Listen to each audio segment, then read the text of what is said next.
अस्सलामुअलैकुम दोस्तों, उम्मीद करता हूं कि आप सब खैरियत से होंगे। दोस्तों, आप सबने बरमूदा ट्रायंगल के बारे में तो सुना ही होगा, मगर बहुत कम लोग इसकी तारीख से वाकिफ हैं। क्या वजूहात थी कि इसको एक सदी तक devil's triangle, graveyard of Atlantic और बाद में बरमूदा ट्रायंगल जैसे नामों से बुलाया जाता था। आज की इस वीडियो में मैं आपको बरमूदा ट्रायंगल की हकीकत और इसके बारे में लिखी जाने वाली तमाम वाकयात को तफसील से बयान करूंगा। 5 दिसंबर साल 1945 दोपहर 2:10 पर 5 बॉम्बर टोरपीडो तैयारे अपने मामूल की जंगी मशकों के लिए नेवल एयर स्टेशन से परवाज करते हैं। ये मशकी परवाज 2 घंटे 15 मिनट में मुकम्मल हो जानी थी। इन तैयारों को हैन एंड चिकन्स के ऊपर बारूदी मशक करने के बाद बहामा आइलैंड्स के ऊपर से होते हुए वापस एयरबेस की तरफ आना था। सब मामूल के मुताबिक था। मौसमी सूरत हाल बिल्कुल ठीक बताई जा रही थी। एयरक्राफ्ट बारूदी मशक मुकम्मल करने के बाद आगे बढ़ते हैं। दोपहर 3:40 मौसमी सूरत हाल धीरे धीरे खराब होने लगती है। पायलट्स को ऐसा लगने लगता है कि इनके कंपास काम नहीं कर रहे और वो गलत सिमत निकल आए हैं। इनमें से किसी पायलट की तरफ से रेडियो पर ये पैगाम भेजा जाता है, I don't know where we are. We must have got lost after that last turn. हमें समझ नहीं आ रहा हम कहाँ हैं, शायद हम खो गए हैं। लेफ्टिनेंट रॉबर्ट एफ फॉक्स एक और नेवी फ्लाइट इंस्ट्रक्टर हैं। ये इस वक्त फ्लोरिडा के साइलों पर परवाज कर रहे थे। ये वो पायलट हैं जिसकी तरफ से सबसे पहले ये रेडियो पैगाम सुना जाता है। रॉबर्ट की तरफ से फौरन एयरबेस को इस सूरत हाल से आगाह किया जाता है। इस रेडियो पैगाम के बाद एयरबेस को लेफ्टिनेंट चार्ल्स टेलर की जानिब से, जो कि इन सभी 5 एयरक्राफ्ट को लीड कर रहे थे, एक और रेडियो पैगाम मौसूल होता है। Both of my compasses are out and I am trying to find Fort Lauderdale, Florida. I am over land, but it's broken. I am sure I'm in the Keys, but I don't know how far down and I don't know how to get to Fort Lauderdale.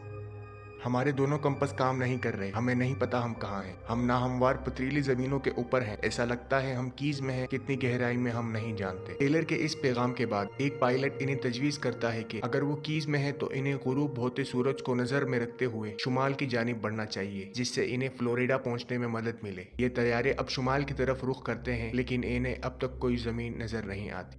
अब Taylor को ऐसा लगता है कि हो सकता है कि वो कीज के निचले हिस्से में हो और वो शुमाल की तरफ सफर करके गल्फ ऑफ मेक्सिको के ऊपर आ गए हैं और इन्हें अब मशरिक की तरफ सफर करना चाहिए। टेलर के इस पैगाम के बाद सभी तैयारी मशरिक की तरफ रुख करते हैं, लेकिन अब भी इन्हें सिवाय पानी के कुछ नहीं दिखाई देता। इन एयरक्राफ्ट में कुछ पायलट ऐसे भी थे जिनको शुरू से यही लगता था कि वो फ्लोरिडा के मशरिक में है और इन्हें मगरिब की तरफ सफर करना चाहिए। 5:50 एयर नेवल स्टेशन की तरफ से रेडियो ट्रेंगुलेट इस्तेमाल की जाती है, जिससे इन्हें तैयारों की सही जगह का तयन होता है, जो कि फ्लोरिडा के मगरिब में नहीं बल्कि मशरिक में होते हैं। खराब मौसम की वजह से रेडियो पैगाम मुतासिर होता है और फ्लाइट 19 को ये पैगाम नहीं पहुंच पाता। इसके बाद ये 5 फ्लाइट 19 के तैयारे गायब हो जाते हैं। शाम 7:30 13 अफराद पर मुश्तमिल PBM flying boat in aircraft की तलाश में एयर स्टेशन फ्लोरिडा से परवाज करता है। ये PBM मार्टिन मरीनियर इमदादी कामों के लिए खास होता है, जिसमें पानी में उतरने की सलाहियत होती है। अगर कोई तैयारा पानी में गिर पड़े तो इसको बचाने के लिए इस्तेमाल किया जाता था। अब ये PBM मार्टिन तैयारा इन 5 एयरक्राफ्ट की जगह पर पहुंचकर एयरबेस से राब्ता करता है। ये वही जगह थी जहां आखिरी बार रेडियो ट्रेंगुलेट की मदद से फ्लाइट 19 के 5 तैयारों की जगह का तयन किया गया था। इस राब्ते के बाद इस PBM तैयारी का भी कुछ पता नहीं चलता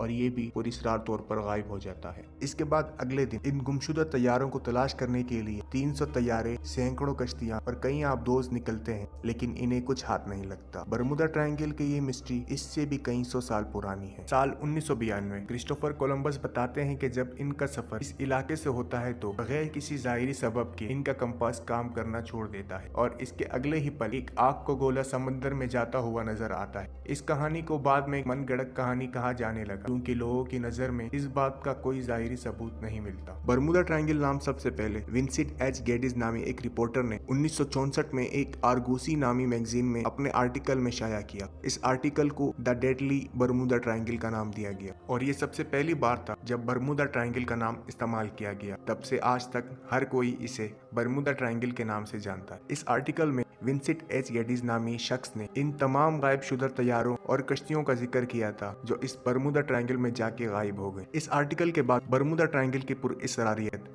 लोगों के बीच इतनी बढ़ गई, इस पर फिल्में और गेम्स बनने लगी। पहली जंग अजीम के वक्त मार्च 1918 में एक अमरीकी साइक्लोप्स, जो कि इस वक्त का सबसे बड़ा अमरीकी जहाज था, जो इस वक्त जंगी सामान लाने और पहुंचाने के लिए इस्तेमाल किया जाता था। इस जहाज की लंबाई 550 फीट थी और इस वक्त इसमें 360 लोग सवार थे। 11,000 टन मैगजीन लेके ये जहाज ब्राजील के लिए रवाना होना था। ये जहाज ब्राजील के लिए रवाना होता है। जहाज की तरफ से पैगाम भेजा जाता है, मौसम साफ है, सब बेहतर है। शुरू के 9 दिन तक ये जहाज रेडियो स्टेशन से राब्ते में रहता है, लेकिन 90 दिन के आखिर में जहाज का राब्ता रेडियो स्टेशन से मुनक़ता हो जाता है और इस दिन के बाद से इस जहाज का कुछ पता नहीं चलता कि आखिर वो जहाज गया कहाँ। ना ही इन 306 लोगों का कोई सुराग मिलता है जो इसमें सवार थे। इसी तरह का एक और पुरस्कार वाक़या पेश आया 5 दिसंबर 1980 में, जब एलन ऑस्टिन नामी एक जहाज लंदन से न्यूयॉर्क की जानिब सफर करता है। सफर के दौरान इन्हें सरगासो सी के शुमाल में एक अनजान जहाज समंदरी लहरों में झूलता हुआ नजर आता है। दूर से देखने पर यह जहाज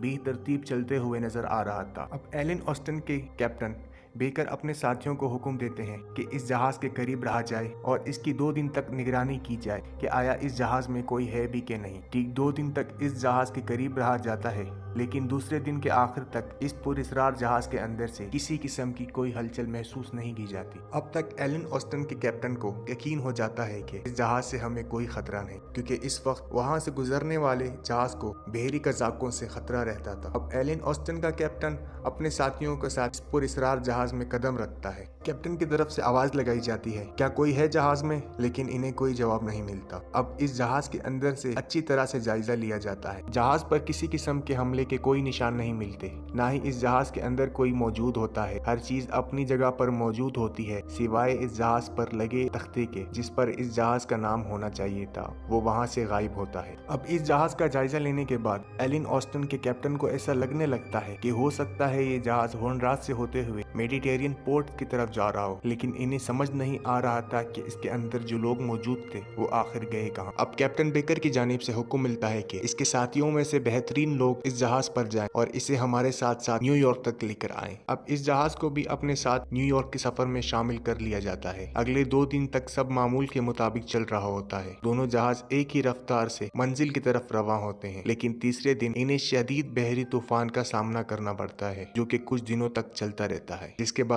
इन दोनों जहाजों का आपस में राब्ता मुनक़ता हो जाता है। कुछ दिनों तक इन तूफानी मौजों में झूलने के बाद अब आसमान साफ होने लगता है और समंदर पुरसकून हो जाता है। तूफानी मौजों के बाइस कैप्टन बेकर को मिलने वाला जहाज और इसमें मौजूद इसका अमला इनसे अलग होकर इन्हीं मौजों में गायब हो जाता है। कुछ वक्त गुजरने के बाद कैप्टन बेकर को दूर वही जहाज ऐसे ही बेतरतीब समंदरी लहरों में झूलता हुआ नजर आता है। अब कैप्टन बेकर फिर से एलन ऑस्टिन को इस पुरअसरार जहाज के करीब ले जाने का हुक्म देता है। एलन ऑस्टिन पर मौजूद सब लोगों को अब ये सब कुछ अजीब लगने लगता है, क्योंकि वो जहाज इन्हें पहले की तरह बेतरतीब झूलता हुआ नजर आ रहा था और इस तक पहुंचने में अब 1 घंटे से भी ज्यादा का वक्त लग जाता है। जब एलन ऑस्टिन को इसके करीब ले जाया जाता है और कुछ लोगों को सूरत हाल का जायजा लेने के लिए इस जहाज के अंदर भेजा जाता है, तो इन्हें वहां से कुछ भी नहीं मिलता। इस जहाज में कोई मौजूद नहीं होता। सारा सामान अपनी जगह इसी तरह तरतीब से रखा होता है। इस जहाज में सब चीजें अपनी सही हालत में मौजूद होती हैं, सिवाय इन लोगों के जिन्हें इस जहाज में पहले भेजा गया होता है। इन लोगों के साथ साथ इस पुरअसरार जहाज पर लगाया गया तख्ता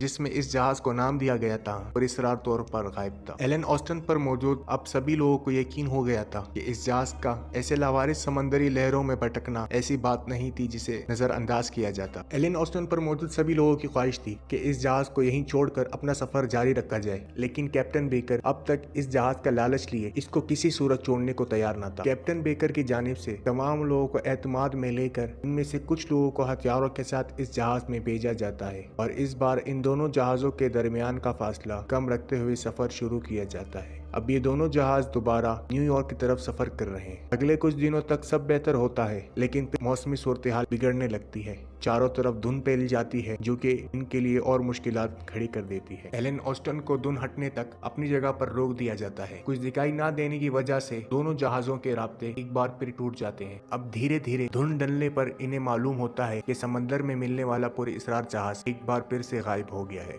और कई घंटों तलाश के बाद इस जहाज का कोई निशान नहीं मिलता। इस वाक़े के बाद एलन ऑस्टिन जहाज का मालिक इतना घबरा जाता है कि फरवरी 1881 को जब एलन ऑस्टिन अपना सफर मुकम्मल करके न्यूयॉर्क पहुंचता है तो ये सारा किस्सा सुनने के बाद इसे एक जर्मन कंपनी को भेज दिया जाता है जो कि इस जहाज का नाम तब्दील कर मेटा रख देता है। ठीक 2 साल बाद 1883 को इस जहाज के समंदर में डूबने की खबर मौसूल होती। इस वक्त इस जहाज पर कैप्टन A.J. ग्रिफिन और इसका अमला मौजूद था। एलन ऑस्टिन की ये कहानी इस दौर में इस कदर मशहूर हुई कि कई सालों तक ये पुरअसरार कहानी खबरों और मैगजीनों की जीनत रही।